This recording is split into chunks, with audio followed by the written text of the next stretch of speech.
हाँ। सर आज खुलासा किया जा रहा है, 2 मामलों में खुलासा है, क्या पहला मामला है? नमस्कार साथियों, welcome to this press conference. माननीय मुख्यमंत्री महोदय का निर्देश रहता है कि महिला संबंधी अपराधों में बहुत संवेदनशीलता से काम करना है और त्वरित सख्त कार्रवाई करना है। इसी क्रम में माननीय डीजीपी महोदय और माननीय डीआईजी महोदय का निर्देश रहता है कि महिला संबंधी अपराधों में संवेदनशीलता बरत के त्वरित काम करना है। साथियों, मैं बता दूं कि 30/7/2024 को हमको एक गुमशुदगी का सूचना मिला था, जिसमें फुटेला हॉस्पिटल में काम करने वाली एक नर्स और हेल्पर के रूप में काम करने वाले महिला है। तो वो उसकी गुमशुदगी की सूचना थी, तो नियमानुसार हमने एसओपी के अनुसार गुमशुदगी दर्ज करके काम कर रहे थे। तो जो गुमशुदगी दर्ज करने वाली टीम है वो पूरा यूपी तक ट्रैक, बगल में बिलासपुर इलाका पड़ता है, बिलासपुर का डिब्डीबा बिलासपुर का इलाका पड़ता है। वहाँ एक अच्छी कॉलोनी है, यही रुद्रपुर के सटा हुआ, वहाँ तक वो सकुशल और सेफ जाती हुई दिखी, उसके आगे नहीं दिख रही थी। तो 8 तारीख को हमको अगेन हमें सूचना मिलता है कि उसी इलाके में अराउंड झाड़ियों में, उसी इलाके के आसपास दूर में झाड़ियों में एक बॉडी मिला है करके।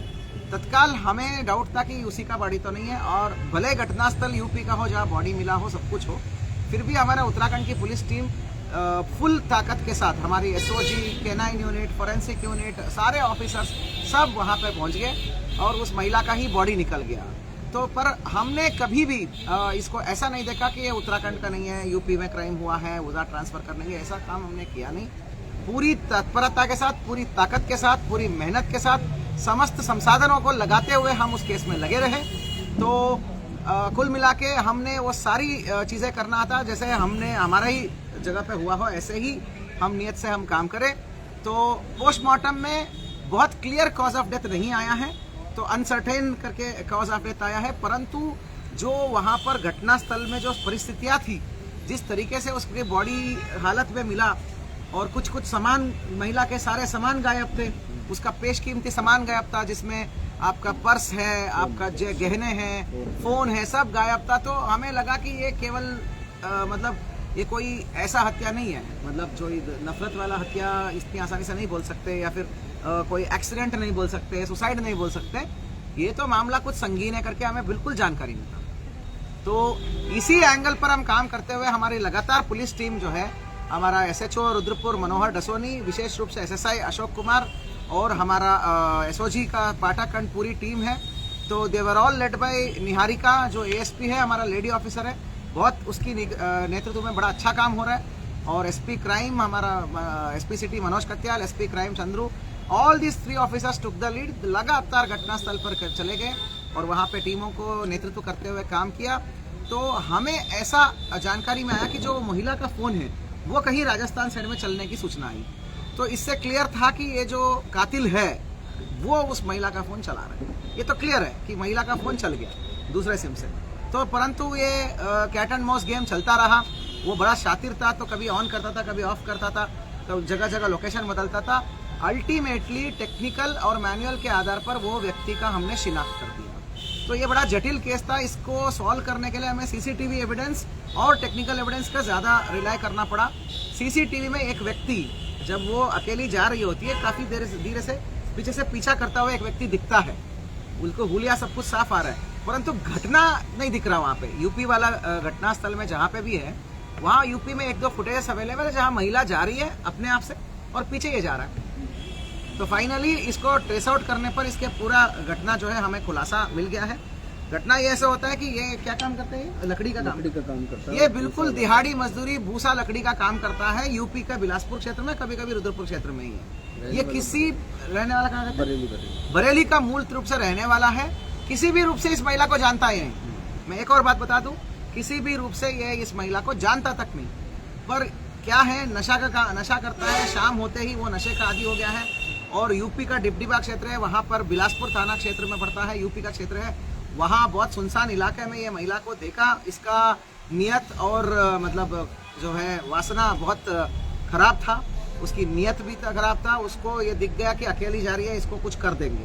परंतु वो महिला थोड़ा सा ताकतवर थी, उसने बहुत प्रोटेस्ट किया, उसने इसको चपेट वपेट सब मारा।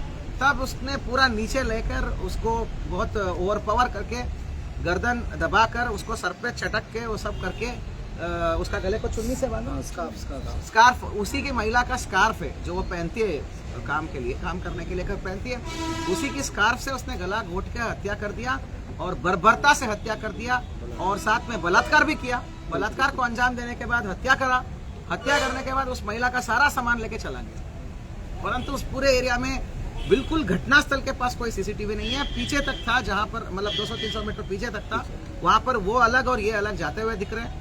ऐसा कुछ खास पीछा तो नहीं बोल सकते, काफी डिस्टेंस में दिख रहे हैं, बट इस प्रकार वासना और पैसे की लालच में आकर ये जो है एक अनजान महिला को इस प्रकार बर्बरता से वो अगवा करके लूट के बर्बरता से रेप करके मर्डर करा।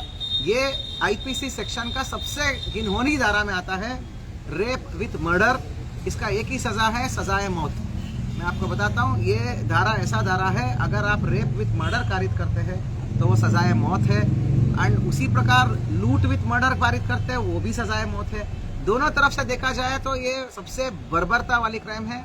एक असहाय महिला अपने घर से काम खत्म करके अपना रोजी रोटी कमा के रोजगार करके अपना घर जा रही थी, तो इस प्रकार उस महिला पर वो जानवर की तरह हमला करके इस प्रकार बर्बरता से क्राइम किया।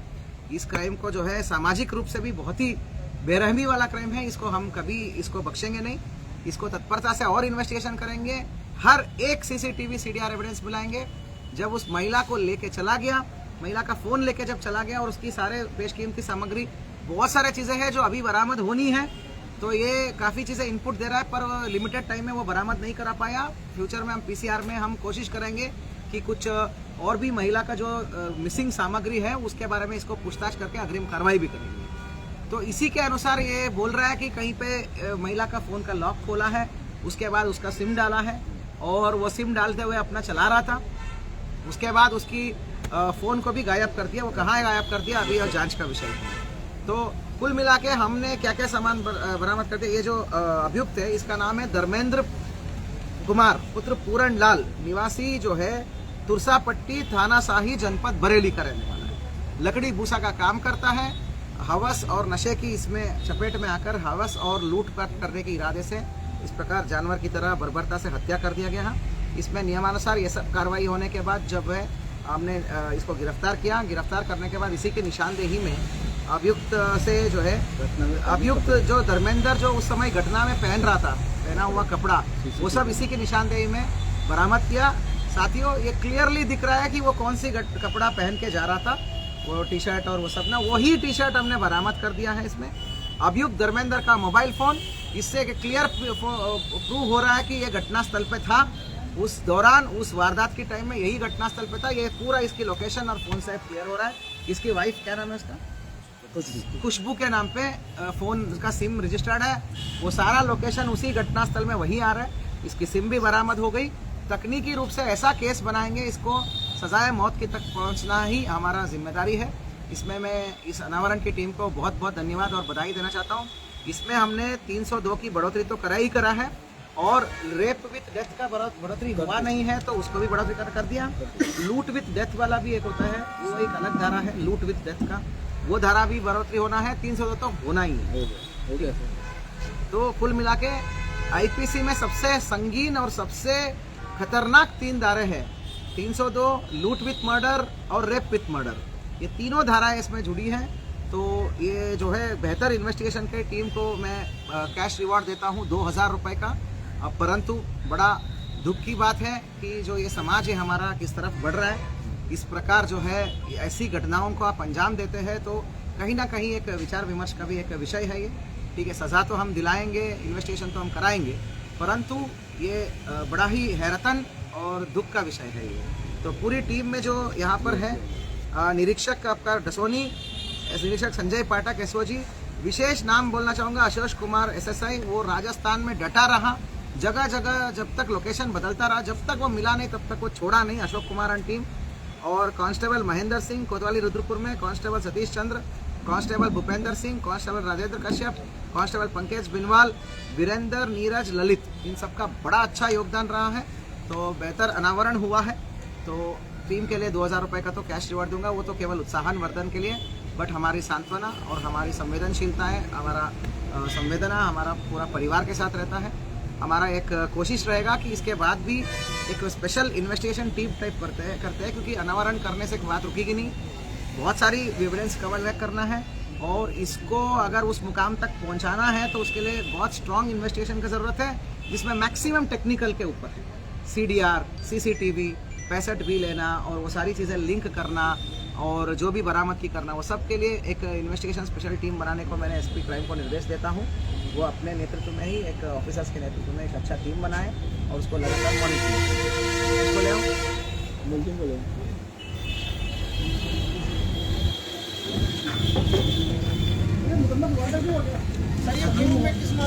BNS का है। आर्म्स एक्ट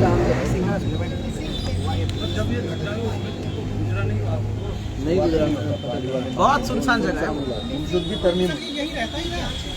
ये वही बरेली का मूल निवासी है, जहाँ कंस्ट्रक्शन चलते रहते हैं ना, वहाँ पर कोई लकड़ी का काम कदरपुर में काम कर रहा था, कदरपुर वहाँ से वापस आ रहा। वो दिहाड़ी टाइप है, जो मिले वो कर लेता है। मतलब जहाँ कोई कंस्ट्रक्शन साइट हो रहा है वहाँ लकड़ी बल्ली पंटी का काम कर दिया, लकड़ी वो काम कर दिया। 4-5 दिन वहाँ कर रहा था। वो बिलासपुर साइड में वहाँ कर रहा था जहाँ पर ये इसकी आवास थी महिला का। उसके आसपास बहुत सुनसान जगह है, वहाँ कहीं दूर दूर में नए नए निर्माणाधीन मकान है, उन जगहों पर वो काम कर रहा था थोड़े दिन पहले। अच्छा, बॉर्डर पे जो सर CCTV कैमरे नहीं लगे हैं, उसके लिए कोई वो लिए जाएंगे?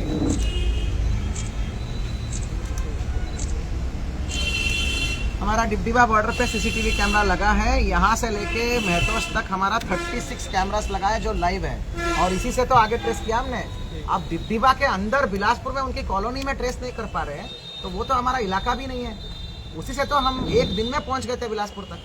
विदिन 24 आवर्स हम बिलासपुर तक हमने उसको देख लिया, लेकिन वहाँ पे आराम से जा रही थी वो। फिर रिक्शे में भी उतर रही थी, रिक्शे में उतरने के बाद अपनी घर की तरफ आराम से जा रही थी, वहाँ तक भी दिख रही थी। तो that is not our area. Border में तो हमारा पूरी कैमरा बनी हुई है। पार्टनर आपको फैक्ट्स करा सर, वो परिवार वालों का आरोप था कि बॉडी को केमिकल द्वारा डाल के जलाने का भी काम किया गया। ऐसा कोई रिपोर्ट CCTV PM में नहीं आया है। परिवार देखिए आक्रोशित रहती है, और मैं मानता हूँ कि इनका आरोप का बुनियाद क्या होगा, क्योंकि 4-5 दिन बाद बॉडी मिला ना। 30 रात की घटना है, 8 को मिला है और भीषण गर्मी है। आप सबको पता है 30 और 8 के बीच में कितना बारिश हुआ था। इतनी भीषण गर्मी बारिश में जो है दोनों हो जाता है ना, मतलब गीला भी हो रहा है और तगड़ा गर्मी भी हो रहा है, तो बॉडी थोड़ा सा सड़ी गली ज्यादा हो जाती है। तो इनको ऐसा अंदेशा आया, पर ऐसा केमिकल का कोई ऐसा ऑफिशियली कोई PM रिपोर्ट में आया नहीं है। जो अक्यूज खुद बोल रहा है कि सर को पटक के उसको बेहोश करने के बाद इससे गला रेत के मारा गया है स्कार्फ से, उसके अलावा गला घोट के मारा गया है। तो और इसी दौरान वो बलात्कार कर रहा था, तो इतना घटिया हरकत कर रहा था ये। तो इसमें केमिकल का कोई रोल नहीं है।